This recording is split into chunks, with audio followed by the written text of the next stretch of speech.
Assalamualaikum warahmatullahi wabarakatuh. Shalom, Om Swastiastu, Namo Buddhaya, Weta Tungtien, salam kebajikan, salam sejahtera untuk kita semua. Perkenalkan, nama saya Arniko Vidya Pramudita. Saya mahasiswa dari jurusan Dhammacarya, program studi Pendidikan Psikologi Konseling Buddha, semester 2. Dengan nomor induk mahasiswa 02501240121517. Pada kesempatan kali ini, saya akan berbagi dan memberikan materi tentang jenis-jenis masalah dan kesulitan belajar.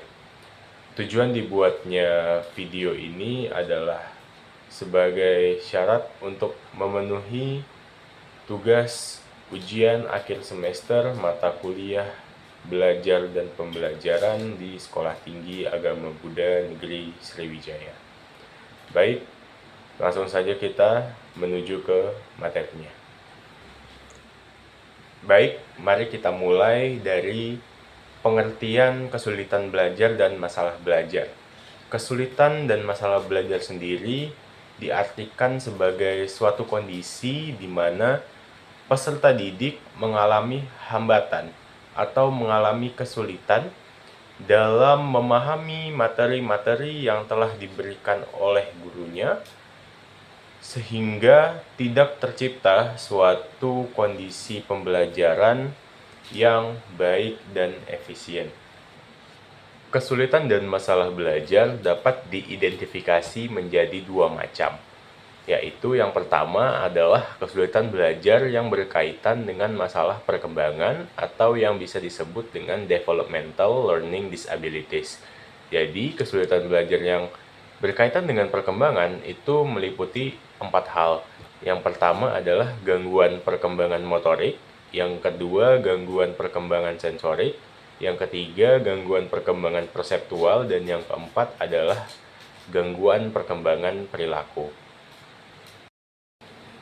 Gangguan motorik sendiri dapat terlihat dari ketidakselarasan peserta didik dalam upaya mengkoordinasikan anggota tubuhnya, baik itu dari gerak halus seperti menulis, menggambar, dan mewarnai, dan juga bisa dilihat dari saat dia melakukan gerakan-gerakan kasar seperti berlari, berjalan, ataupun menari.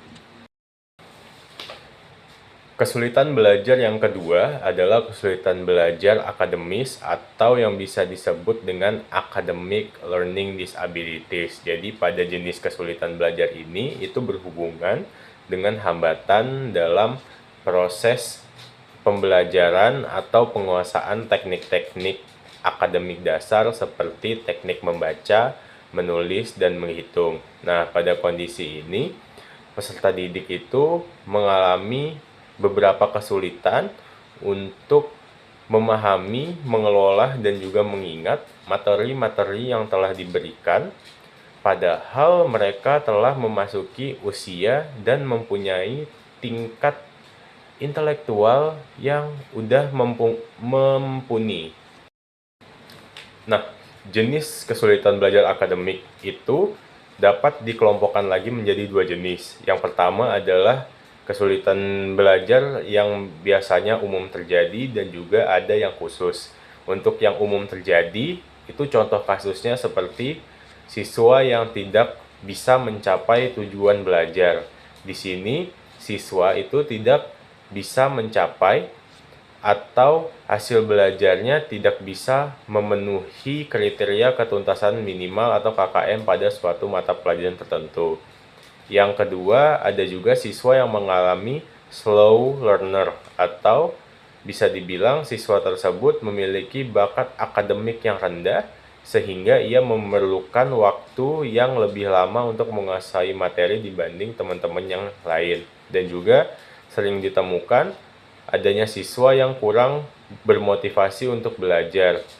Di sini siswa merasa dia kurang bersemangat atau malas belajar, dan biasanya ini dipengaruhi oleh faktor lingkungannya. Dan juga sering pula ditemukan lagi adanya kebiasaan-kebiasaan buruk yang dimiliki oleh siswa saat belajar, seperti kebiasaan mereka dalam menunda-nunda pekerjaan, atau kebiasaan membolos di kelas. Untuk kesulitan belajar yang khusus, itu diantaranya adalah yang pertama disleksia. Disleksia adalah kesulitan dalam membaca, mengenal huruf, mengeja, dan memahami bacaan.